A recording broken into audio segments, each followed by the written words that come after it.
What if a habit you always assumed was harmless could either support your health or slowly undermine it? I'm Dr. Hannah Kim, men's sexual health, and today I want to uncover the real truth about masturbation later in life. Before we get started, be sure to subscribe so you never miss my health insights and share your thoughts in the comments. What is your opinion on this subject? Let's begin with the benefits. Masturbation is more than simple release. It functions as a form of exercise for the body. Each time it occurs, blood flow to the pelvic area increases. That circulation is essential for keeping tissues supple, preventing stiffness, and preserving healthy function.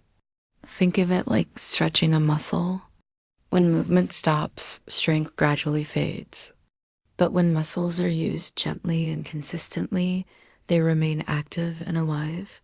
Erections follow the same principle. Without circulation, tissues weaken. With steady blood flow, they remain responsive and strong, even as the years pass. Stress. Relief is another important advantage. For many men, particularly after 60, life carries more pressure than it appears on the surface. Concerns about health, money, or loneliness can quietly accumulate.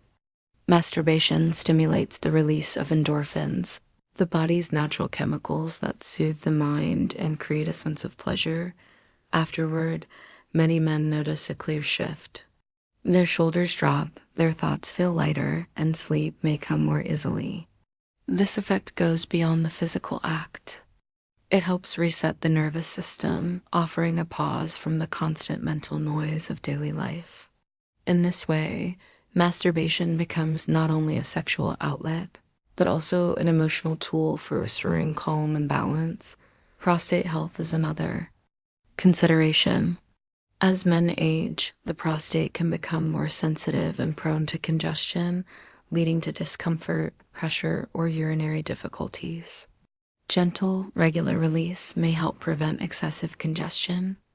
While it is not a treatment for serious prostate conditions, it can offer relief for many men by improving circulation around the gland and reducing fluid buildup. Seen this way, masturbation acts as a form of natural maintenance, keeping the system moving and helping small issues from growing into larger ones. Confidence also plays a role. Many older men believe their best years are behind them. They notice physical changes and assume vitality has permanently faded. Masturbation can gently remind them that their body still responds, still functions, and still carries a spark of life. That reassurance alone can be deeply restorative. It helps men reconnect with their masculinity, not as something lost to youth, but as something still present, still meaningful, and still worth honoring. There is a strong link between confidence and intimacy as well. When a man feels comfortable with his own body, he approaches his partner with greater ease and assurance. Rather than worrying about performance, he feels grounded and capable. This confidence influences not only intimate moments, but daily interactions too. Confidence in the bedroom often carries over into conversations, decisions, and relationships. In that sense, the effects of masturbation reach far beyond the moment itself. Finally, there is self-awareness. Through masturbation, many men learn what their body responds to best. That understanding can later enhance intimacy with a partner, encouraging clearer communication and deeper connection. In short, masturbation is not merely an act of release. It is also an act of learning, of staying connected to your body, and of offering it the care and attention it deserves. But now, we must speak honestly about the risks. Anything in excess, even something natural, can become harmful. Masturbation itself is not dangerous. However, when it becomes excessive, the body may begin to feel the effects. Instead of leaving you relaxed and restored, it can result in fatigue, emptiness, or restlessness. At 60 or 70, recovery is slower than it was at 20. The body no longer rebounds as quickly, and the nervous system becomes more sensitive to strain.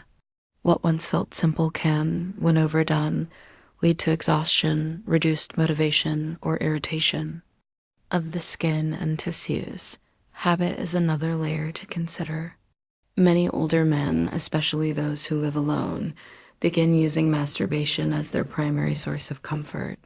While it may temporarily ease stress, relying on it as the sole form of intimacy can slowly foster isolation. True intimacy with another person through touch and conversation nourishes not just the body, but the soul. When solitary habits replace that connection, a man may gradually drift away from human closeness. The physical response may remain, but the emotional reward often feels diminished, leaving behind a subtle sense of emptiness. There is also the issue of unrealistic stimulation. With constant access to pornography, many men fall into the pattern of overstimulating their senses. The images are often intense, exaggerated, and far removed from real-life intimacy. With time, the body can become conditioned to this artificial level of stimulation, and genuine closeness with a partner may start to feel less exciting. Erections can become less dependable without that external trigger, and the natural rhythm of desire may begin to fade. This is why I frequently remind my patients to keep things natural. Explore your body with patience, presence, and respect. Try not to depend solely on screens because they can train the brain to expect sensations that real life simply cannot match.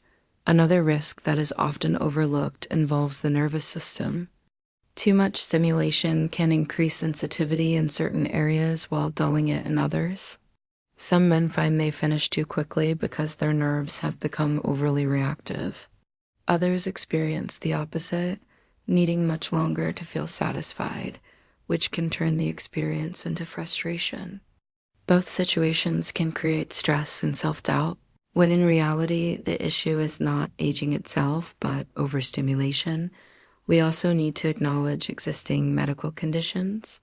If you already deal with significant prostate enlargement, cardiovascular disease, or high blood pressure, excessive sexual strain, even through masturbation, can sometimes cause discomfort. This may show up as pelvic pain, difficulty urinating, or a heavy sensation afterward. This does not mean masturbation must be avoided completely. It does mean you need to listen closely to your body. Balance is essential. When practiced with moderation, masturbation can be helpful. When taken too far, it can quietly begin to work against you instead of for you. So, is masturbation good or bad for older men? The answer is not black and white. The truth lies in balance. Just as a single glass of wine can promote relaxation while an entire bottle can harm your health, masturbation in moderation can be supportive. In excess, it can slowly become a burden. When kept balanced, it is genuinely healthy. It maintains blood flow in the pelvic region, helping tissues stay flexible. It supports the prostate by reducing congestion, keeping it more comfortable and functional.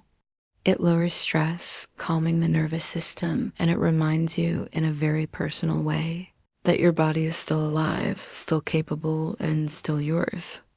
These benefits are real, and they matter for confidence, sleep, and overall quality of life.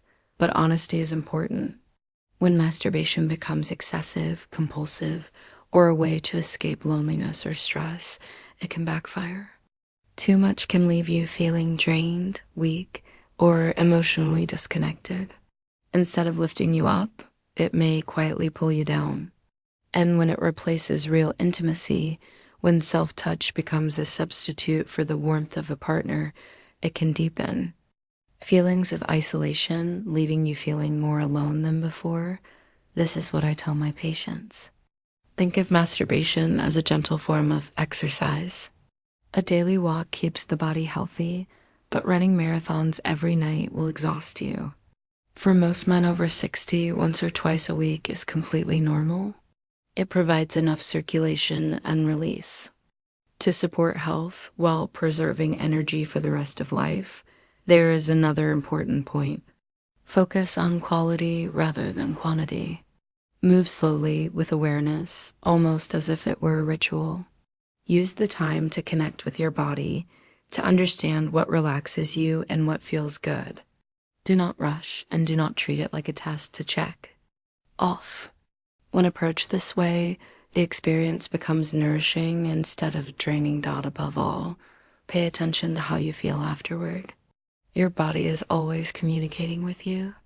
If you feel calmer, lighter, and more alive, then it is serving you well.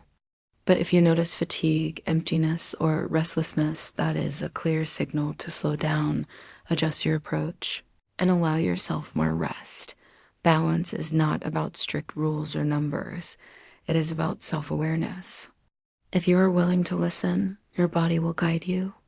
And within that balance lies the key to making masturbation a natural, healthy part of aging well, rather than a habit that takes more than it gives. Gentlemen, growing older does not mean giving up your sexuality. It simply means learning how to use it wisely. Masturbation is neither a cure nor a sin. It is a tool. Used with balance, it can support circulation, stabilize mood, and strengthen confidence. I am Dr. Hannah Kim, Men's Sexual Health, and I want you to remember this. Your manhood is not defined by age, but by how you care for it. Thank you for watching. Share this with a friend who may need it, and don't forget to subscribe. I will see you in the next.